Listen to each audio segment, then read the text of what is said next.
प्रेम व्यक्त करण्याचे अनेक मार्ग असतात. त्यात लव्ह बाईट हा एक प्रकार आहे जो बहुतेक कपलसाठी सामान्य असतो.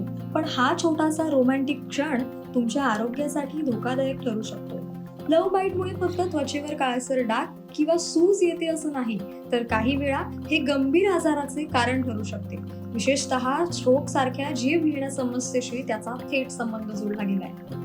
लव्ह बाईट म्हणजे काय, तर मानेवर किंवा शरीराच्या इतर भागांवर किस करताना जोराचा दाब पडतो तेव्हा त्वचेखालील सूक्ष्म रक्तवाहिन्या तुटतात. त्यामुळे रक्त गोठते आणि त्वचेवर लाल, निळसर किंवा काळसर डाग दिसतो. त्यालाच लव्ह बाईट किंवा हिक्की असं म्हटलं जातं.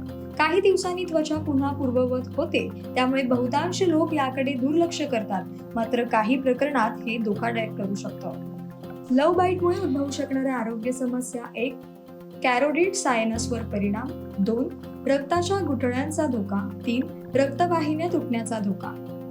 प्रेम व्यक्त करणे हे नात्याचा महत्वाचा भाग आहे, मात्र त्यात अतिरेक झाल्यास आरोग्यास गंभीर धोका निर्माण होऊ शकतो. लव्ह बाईट हा रोमॅन्टिक वाटणारा क्षण देखील स्ट्रोक सारख्या प्राणघातक आजारांचे कारण ठरू शकतो. त्यामुळे अशा कृतींमध्ये सावधगिरी बाळगणे अत्यंत आवश्यक आहे.